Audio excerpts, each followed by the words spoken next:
Hola chicos, chicas, ¿cómo están? Bueno, en el video de hoy vamos a estar hablando de los discursos sobre la primera década de Tito Livio de Maquiavelo. Espero que les sea útil este video para guiarse un poco en la lectura del texto. Bueno, como siempre recordarles que esto no suplanta de ninguna forma la lectura de los textos como también del material que les va subiendo a la cátedra, simplemente es una ayuda para que ustedes puedan comprender mejor ciertos puntos importantes del texto en los que hay que hacer más hincapié. Cualquier cosita, al final del video les dejo mis contactos y también pueden comunicarse a través de las redes de la franja. Antes de arrancar con específicamente la teoría que plantea Maquiavelo en esta obra, me pareció importante contextualizar un poco a quién es Tito Livio, al autor en sí, porque vamos a notar que los discursos son bastante diferentes a lo que veníamos viendo con El Príncipe. La forma de cómo lo escribe, en qué se basa, los consejos que él da, es totalmente diferente de un libro al otro. Bueno, Tito Livio fue un historiador que vivió en la época del Imperio Romano y escribió desde la formación de la ciudad de Roma hasta lo que fue la formación de la Roma republicana. Maquiavelo justamente se refiere a los primeros 10 libros de la obra de Tito Livio sobre la historia de Roma. Por eso vamos a ver cómo todo el tiempo ejemplifica y hace alusión, digamos, a Roma en sí, en todo el libro. Bueno, en un primer momento Maquiavelo nos va a hablar de los principios de una ciudad. Él va a decir que todas las ciudades son edificadas por hombres y que estos pueden ser nativos o extranjeros. Los nativos son los que van a edificar por una necesidad, porque dice que no va a favorecer a su defensa ni a su comodidad esto de encontrarse dispersos.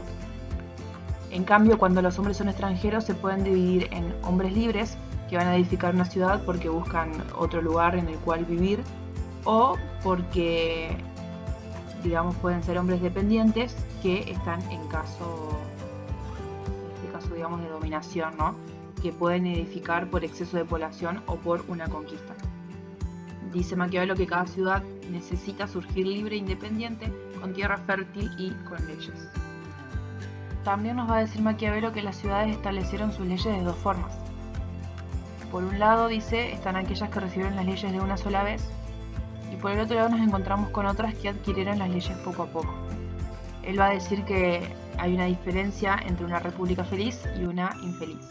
La república feliz es en la que se halla, digamos, este hombre prudente, en la que se ha dado las leyes ordenadas de tal manera que no hay necesidad de corregirlas y que, digamos, hay una seguridad de que él pueda vivir bajo estas leyes que se ha dado. A diferencia, la república infeliz entonces es la que, no habiendo, digamos, dado un ordenamiento jurídico prudente, se va a ver forzada a reorganizarse a sí misma constantemente.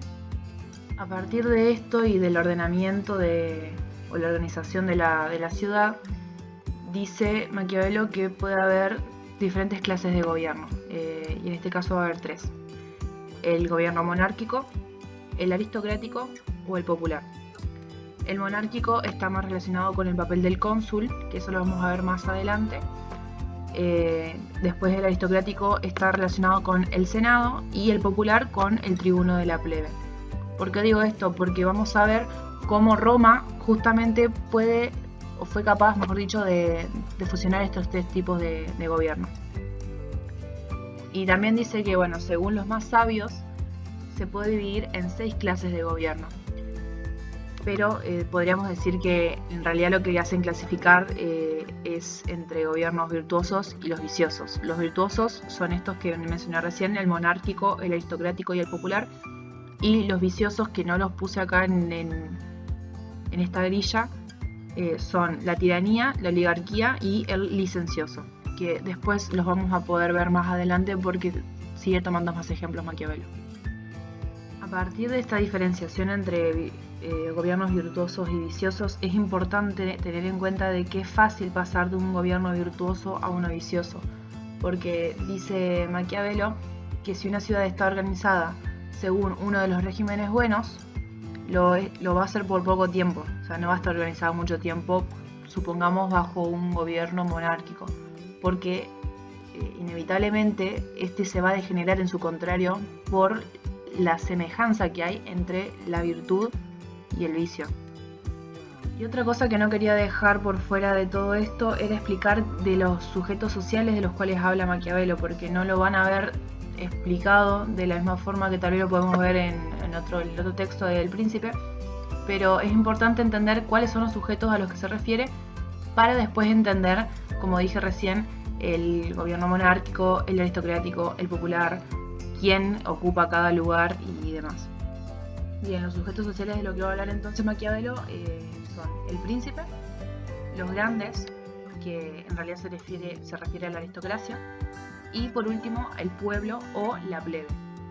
Bueno, como les comentaba, este libro es un poco bastante diferente a lo que planteábamos con el príncipe, porque si bien el otro era como una guía para el príncipe, una forma de explicarle y enseñarle la forma en la cual él debía actuar, este va a estar más bien basado en la historia de Roma, cómo se fueron dando las diferentes disputas entre los diferentes grupos, o bien la historia de Roma, cómo fueron actuando estos grupos y el príncipe, justamente para que nosotros entendamos cómo él ve aplicada también la teoría que él anteriormente había planteado en el príncipe, en esto que sería más bien en el conocimiento de la historia, en la realidad. Bien. En el caso de Roma, vamos a hablar de la desunión entre la plebe y el Senado.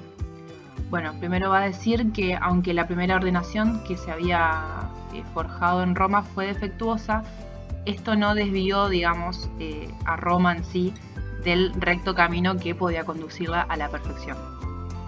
Acá nos va a mencionar a Rómulo, va a decir que él hizo muchas leyes buenas que permitían la vida libre y que crearon los puestos de los cónsules.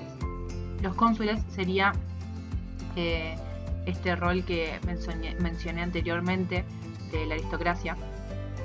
De esta forma habría una unión entre lo que era el Senado, esta parte de la más propia de la monarquía, y de los cónsules, que sería la aristocracia. A partir de ello dice que Roma se vio obligada a darle cierta participación al pueblo, y por eso es que se crearon los tribunos de la plebe. Y de esa forma entonces se terminó por optar por esta forma de gobierno que en realidad reúne a tres. Va a decir Maquiavelo que tan favorable fue la fortuna que aunque pasó de la monarquía y la aristocracia al poder popular, no por eso se arrebató toda la autoridad a la corona para darle a los nobles, ni se lunó enteramente la autoridad de los nobles para darle al pueblo, sino que, permaneciendo mezcladas, compusieron una república perfecta, llegando a esa perfección gracias a la desunión de la plebe y el Senado. Igualmente, a esto lo vamos a ver más adelante nuevamente, porque va a estar relacionado con la libertad en sí misma, esta disputa, digamos, entre plebe y Senado. Con respecto a lo que es la organización en la reforma de la República, él va a decir que es importante que ésta se concentre en las manos de una sola persona, porque dice que va a ser necesario que solo esa persona, cuyos métodos de inteligencia dependa la organización de la ciudad. Es decir, se tiene que concentrar en las manos de una sola persona para que no haya una, ¿cómo podríamos decir? Una multiplicidad de métodos o de inteligencias que hayan primero, por un lado, organizado la ciudad y por el otro, la república, y por el otro lado mantener esa organización. Él va a hablar del organizador prudente, que dice que es aquel que va a velar por el bien común y que se preocupa por la patria. Y dice que se tiene que ingeniar para ser el único que detenta la autoridad en esta república. A partir de esto va a tomar el ejemplo de Rómulo, porque dice, Rómulo mató a su hermano Remo por el bien común, y no dice por una simple ambición. Entonces esto dice, nos va a demostrar por qué enseguida se estableció un senado que lo aconseje, y por qué también se limitó exclusivamente a mandar al ejército en caso de una guerra, al senado, digamos, porque de esta forma podríamos ver cómo se limitó también un poco el poder de Rómulo. Y bueno, a partir de esto Maquiavelo nos va a plantear dos ideas, ¿no? La de los buenos gobernantes y la de los malos gobernantes. Le va a decir que la república dirigida por los buenos, en esa república vamos a ver un príncipe que esté seguro de sus ciudadanos, donde reine la paz y la justicia, Vamos a ver en esa república un senado con autoridad y un magistrado con honores.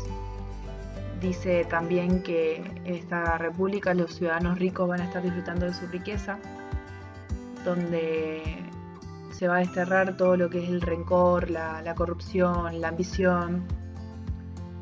Y sobre todo dice también que cada uno va a poder defender la opinión que quiera, y lo importante es que en esta república va a reinar el amor y la seguridad.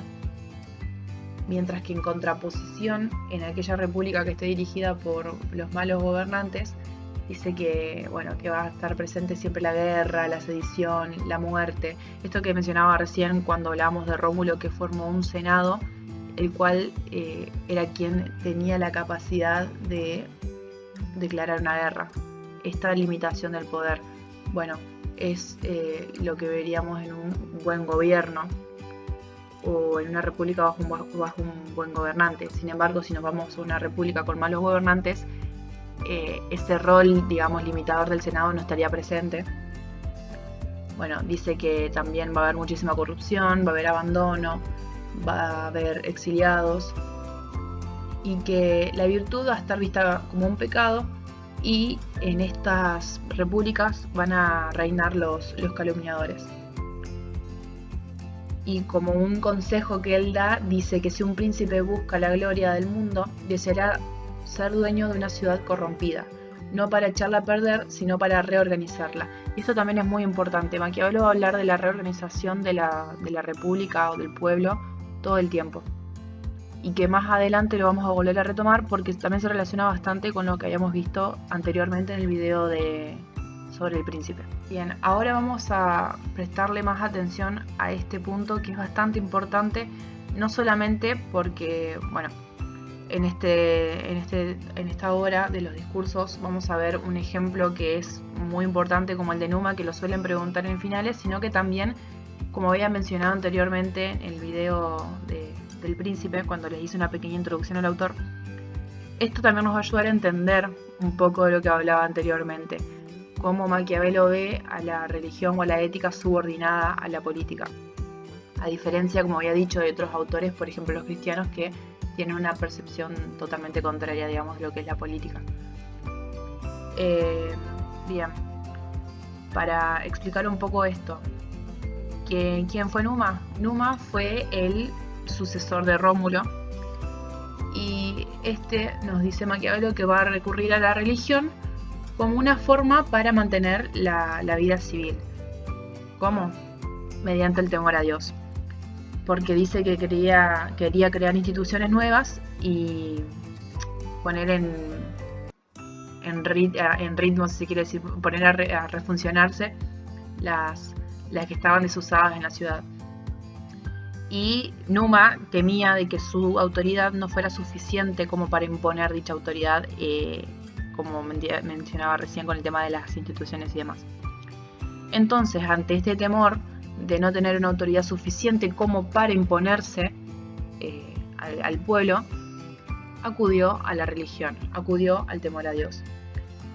Y acá Maquiavelo nos dice que la religión facilitó cualquier empresa que el Senado o los hombres de Roma planearan llevar a cabo. Es decir, facilitó justificar, si se quiere, mandar ejércitos, o en momentos que era necesario confrontar a la plebe. Eso la religión también lo justificó. También justificó mantener en el Estado a los hombres buenos y el avergonzar a los malos. Y también nos va a decir que la religión que planteó Numa, que introdujo Numa, es una de las primeras causas de felicidad de la ciudad, porque a partir de eso se produjo, ¿cómo puedo decir?, buenas leyes, buenas costumbres, y que todo esto llevó a la fortuna y al éxito de la plebe. Y un pequeño consejo, digamos, que nos va a dar Maquiavelo es que es importante que no falte el temor a Dios, porque en aquel reino en el que falte este temor, se va a arruinar. Porque por más que el pueblo, digamos, le tema al príncipe, el príncipe se va a morir. El príncipe no es eterno, el príncipe no dura para siempre.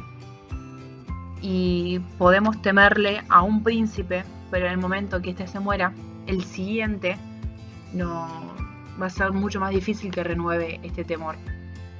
Entonces, si nosotros acudimos al temor a Dios, de alguna forma va a ser más fácil, porque Dios es eterno.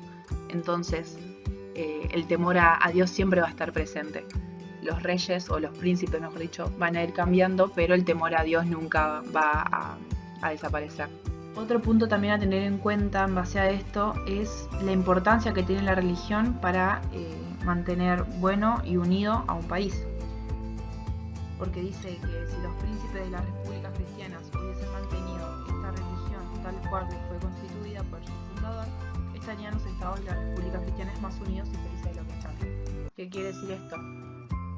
Sin la religión no habría esta felicidad que mencionaba anteriormente, no estarían los hombres contentos, no serían todos los hombres buenos, no estarían ellos unidos bajo la cruz, digamos, de la religión, y por lo tanto sin ella no sería posible, digamos, mantener esa unión. Y a raíz de eso va a explicar el por qué considera él, Maquiavelo, que Italia está fragmentada. Él va a decir que donde hay religión se supone que está todo bien, que el reino está bien, digamos, y que no sucede lo contrario. Pero en Italia son irreligiosos y son malvados. Y la iglesia siempre dividió el país. Y dice que es una de las causas principales por la que Italia no es capaz de someterse a una obediencia. Porque ya no hay una república o un príncipe que gobierne al país. Y esto es una cita que me pareció muy importante y que explica mucho también esta fragmentación. Dice: en Italia, no habiendo sido tan poderosa la iglesia como para ocuparla toda, y no habiendo permitido que otro la ocupe, ha sido la causa de que ésta no se haya reunido bajo el único jefe. Esta está repartida, es débil y desunida. Ahora, abarcando lo que es también la libertad en Maquiavelo, vamos a ver cómo él habla del rol del príncipe. En tanto, les voy a explicar que los pueblos que se han acostumbrado a vivir bajo el gobierno de un príncipe, es mucho más difícil que mantengan su libertad si este príncipe está ausente. Porque dice que el pueblo no sabe deliberar sobre las defensas u ofensas públicas, no conoce a los otros príncipes y tampoco es conocido por ellos, digamos. Y es por esto entonces que el pueblo vuelve a caer. Otra cosa también importante, cuando habla del pueblo corrompido, Maquiavelo nos va a decir que un pueblo que esté corrompido no va a ser libre, no va a poder ser libre, y las leyes tampoco lo van a beneficiar. Va a decir que de la corrupción va a nacer esa desigualdad que existe en la ciudad, y que para alcanzar, digamos, una igualdad va a ser necesario recurrir a medidas excepcionales que pocos saben o quieren usar. Que acá también está el rol del príncipe, de que si es capaz de usar o de saber usar, mejor dicho, esas medidas excepcionales para alcanzar la igualdad y así acabar con la corrupción y alcanzar la libertad. Por eso también dice que es importante que quien se hace cargo del gobierno lo que tiene que hacer es ganarse la amistad del pueblo. Y para eso tiene que analizar lo que el pueblo desea. Y Maquiavelo nos va a decir, que el pueblo desea dos cosas: vengarse de los que tienen la culpa de su servidumbre, y por el otro lado, el pueblo anhela recuperar la libertad que solía tener.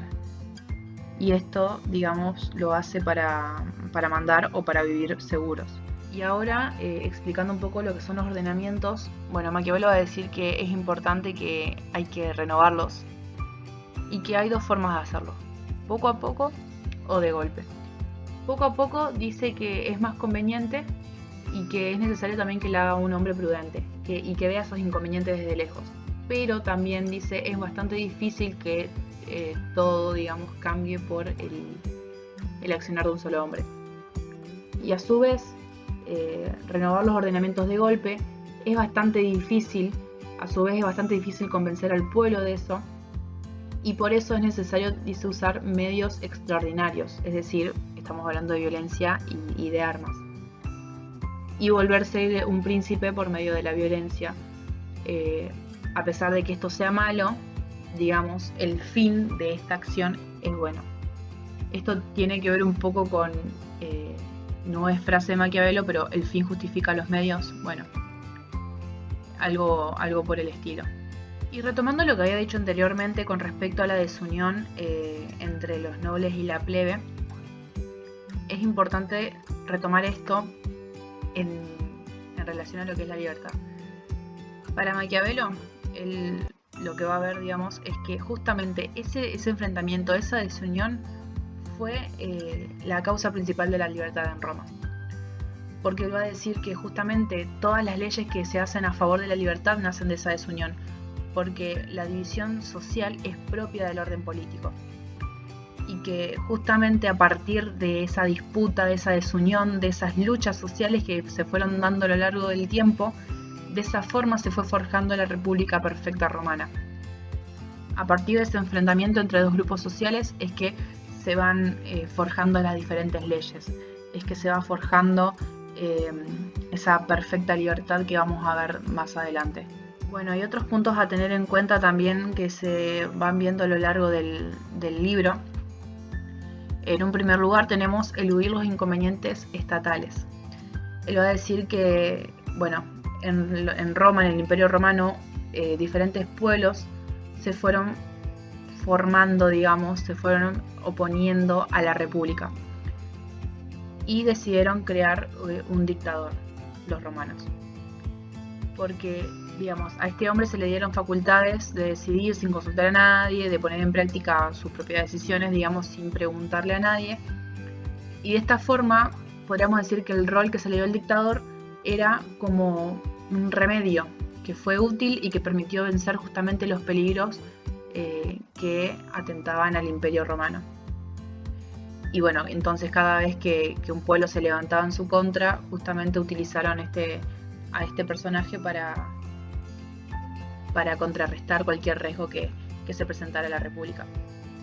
A partir de esto, lo que nos quiere decir Maquiavelo es que cuando se presenta un peligro en la República o en contra de la República y que este se vuelva tan importante que empiece a causar temor, lo más seguro que hay que hacer es, de alguna forma, ponerse al mismo nivel, contemporizar, va a decir Maquiavelo, esto de unirse, algo así, digamos, sería la noción, con justamente este peligro que logramos extinguir. Porque si nosotros nos ponemos en contra de él y lo que queremos hacer es apagar este peligro, lo que va a suceder es que vamos a terminar por incrementar las fuerzas de este y se va a acelerar el proceso que venía aparejado con él. Entonces, lo importante que dice es: hay que unirse, hay que aparejarse, hay que establecer, digamos, un mismo nivel con este mal, porque o bien se va a terminar por extinguir a sí mismo, o por lo menos las consecuencias se van a ir aplacando, digamos, va a ser más leve. Para explicar un poco qué es el decemvirato, podemos tomar el capítulo 40 del libro, en el cual, bueno, cuenta una breve historia de cómo esto se fue desencadenando y cómo a la vez después termina degenerándose. En un principio, el decemvirato son 10 ciudadanos a los cuales se le dieron las facultades de crear leyes.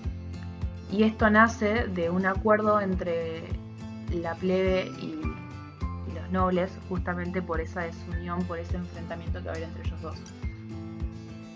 Sin embargo, lo que podemos ver acá es cómo este decemvirato termina desencadenando una tiranía. Lo que nos va a contar justamente es que esa autoridad de los 10 era mayor a la que tenían los dictadores, porque dicen que nombrando al dictador permanecían los tribunos, los cónsules y el senado, y que todos tenían su autoridad. Y que justamente estas tres instituciones, si se quiere decir, o estas tres formas de gobierno que permanecían ahí en Roma, justamente lo que hacían era marcar el camino del dictador, evitar de que éste salga de ese camino que se había planteado en un primer momento. Pero justamente con la creación de este decemvirato, lo que sucedió fue que ellos anularon a los cónsules, anularon a los tribunos, y de esta forma es que estaban solos en el poder y se volvieron insolentes, no tenían control de su poder. Acá lo que quiere explicar Maquiavelo entonces es cómo el decemvirato se termina desencadenando en lo que fue una tiranía, justamente por el excesivo deseo de la libertad que planteaba el pueblo y del excesivo deseo de poder que planteaban los nobles. Y dice Maquiavelo que esto va a suceder cuando no hay ley y cuando justamente la ley se inclina hacia un sector. De esa forma se degenera en tiranía. Ahora, cuando hablamos del pueblo, hay una par de cuestiones que hay que tener en cuenta. En un primer momento, hay que entender de que el pueblo puede desear su propia ruina. Esto, cuando hablamos de desear su propia ruina, quiere decir que el pueblo no puede tomar decisiones que sean de tan gran magnitud. Por ejemplo, no sé, desarrollar, ir a una guerra con otro pueblo. ¿Por qué? Porque el pueblo se lo puede engañar muy fácilmente. Y a su vez el pueblo se deja llevar mucho por las pasiones. Entonces es importante de que el pueblo no tenga la autoridad suficiente como para desatar una guerra, por ejemplo. Porque justamente si el pueblo tuviera esa capacidad, lo haría siempre y no habría forma de parar, digamos, que el pueblo, como tomando como ejemplo esto de la guerra, que el pueblo siga haciendo guerras a diferentes pueblos. No habría quien que sea capaz de pararlo. Es importante, dice Maquiavelo, que el pueblo se mantenga unido, porque cuando está unido, este puede infundir el temor. Y justamente podemos decir que es un pueblo valiente. Pero si nos encontramos con un pueblo de que está disperso, nos vamos a encontrar con un pueblo débil y que es fácilmente reducible. Porque dice que cada uno individualmente puede pensar en su propia situación. Sin embargo, cuando estamos con un pueblo que está unido, vamos a encontrarnos con algo mucho más fuerte, que es más difícil, mejor dicho, es más difícil reducirlo.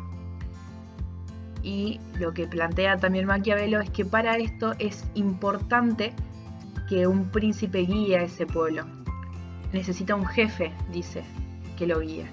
Y por último, Maquiavelo nos va a decir que la multitud es más sabia y más constante que un príncipe. Porque dice, bueno, que si la multitud estuviera regulada por leyes como lo están los príncipes, nos encontraríamos con ella con la misma bondad en la que hemos visto con los príncipes, es decir, no hay una gran diferencia entre unos y otros. Dice también que un pueblo que gobierna y que está bien organizado va a ser estable, prudente y agradecido. Igual o mejor que un príncipe al que se lo considere como sabio. Y si hablamos específicamente de la prudencia y de la estabilidad, podemos decir que un pueblo va a ser mucho más prudente y estable y va a tener mejor juicio que un príncipe. Y no justamente por eso se relaciona, digamos, a la voz del pueblo con la voz de Dios. Porque dice, a la hora de elegir magistrados, el pueblo va a elegir mejor. A la hora de pronosticar, el pueblo lo hace mejor. Además de todo esto, es mucho más difícil corromper al pueblo. Por ejemplo, si queremos designar a un hombre malo, infame, como dice Maquiavelo, un hombre corrupto, a un determinado puesto. Es más difícil convencer a todo el pueblo de que le otorgue ese lugar a ese hombre que un príncipe. Además, también dice de que la crueldad de la multitud, es decir, la crueldad del pueblo, se ejerce contra esos que se temen que se apoderen del bien común. Y que las opiniones contrarias a las del pueblo se producen porque cualquiera puede hablar mal de él, digamos, porque está esa libertad, no hay miedo. En cambio, con los príncipes no podríamos hablar mal del príncipe porque se le tiene miedo. Y por último, pero no menos importante, en realidad es algo bastante importante del autor en sí, que por eso lo dejé para lo último, para que después podamos ver cómo se relaciona con todo lo anterior que venía explicando. La virtud republicana es esto de obrar en amor a la patria. Dice Maquiavelo que es colocar lo público ante lo privado, y que justamente esa virtud republicana es cultivada por todos los ciudadanos. Podríamos decir que es la capacidad de la República de mantenerse, de darse leyes y de aplicarlas. Y recordemos esto, y lo vuelvo a repetir, está relacionada con el amor a la República y a la patria en la que se vive, digamos. Y para ir cerrando con este video, quiero tomar ciertas cuestiones que las vemos en El Príncipe de Maquiavelo, que también las vemos acá en los discursos, que podemos hacer como una conexión, si se quiere, entre los dos libros y que pueden llegar a explicar mejor, digamos, estos puntos cuando los relacionamos entre los dos. Bueno, en un primer momento, cuando habla de que la República debe contar con un ejército propio, si nos volvemos a lo que era El Príncipe, él habla de que el Principado, de que el príncipe debe contar con una milicia propia y que esa milicia esté compuesta por súbditos, porque los súbditos justamente van a tener más esa afinidad, digamos, con la causa, con el pueblo, por amor a la patria, toda la virtud republicana, va a estar mucho más ligado, le van a ser mucho más fiel al príncipe. Acá lo que podemos ver que dice en Tito Livio es que el príncipe que no tenga su propio ejército se tiene que avergonzar de a sí mismo, y que la falta de soldados no se da debido a la escasez de hombres aptos para la milicia, sino que se da porque hubo una carencia del príncipe, una carencia de virtud, en tanto este no supo hacer soldados a sus hombres. Otro de los puntos también, cuando hablamos de conservar la sombra de los antiguos, esto cuando hablábamos de los principados que eran conquistados, y recordemos también que acá, en este libro, en los discursos, él no va a hablar de conquista de principados, sino que va a hablar de la reforma. Siempre habla de reformar estados, o de reformar el gobierno, reformar el pueblo. Entonces lo que él dice, bueno, que quien necesite reformar el modo de gobierno de una ciudad, si quiere que el cambio sea aceptado, precisará conservar al menos la sombra de sus usos antiguos, de modo que el pueblo no le parezca que ha cambiado el orden político. Esto es porque los hombres se sienten más satisfechos con lo que parece que con lo que es, porque las novedades alteran a los hombres. Esto que hablábamos anteriormente, no se le puede cambiar las costumbres, el lenguaje, los usos a un pueblo, porque sí, no puede llegar uno y avasallar con todo eso, no puede llegar uno y avasallar, por ejemplo, el lenguaje en el cual se habla en ese pueblo, sino que por el contrario hay ciertas cuestiones que debemos conservar y que justamente esas leyes, los usos, las costumbres antiguas deben permanecer, para de esta forma no alterar a los hombres con tanto cambio. Sin embargo, dice Maquiavelo, que si lo que uno busca es adquirir una potestad absoluta, es decir, imponer una tiranía, es necesario que lo renueve todo. Y cuando hablamos de una potestad absoluta no estamos hablando de una república ni de una vida civil, esto que quede claro. Y que cuando hablamos de renovarlo todo, hablamos de reorganizar todo de nuevo, reorganizar todo ese pueblo, reorganizar toda esa república. Por ejemplo, con nuevas formas de gobierno, con nuevas autoridades justamente que vayan de la mano con estas nuevas formas de gobierno, haciendo ricos a los pobres y pobres a los ricos, edificando y destruyendo lo edificado. Y por último, como venimos señalando en El Príncipe y también en los discursos, y que esto, repito, se refleja a lo largo de toda la obra del autor, es el tema de conocer la historia. Conocer la historia porque a partir de ello nosotros vamos a poder tomar las decisiones correctas. En una parte de los discursos Maquiavelo dice que en pueblos diferentes suceden acontecimientos bastante similares y que es importante conocer lo que ha sucedido en ellos para evitar o obrar de la mejor manera en nuestra república.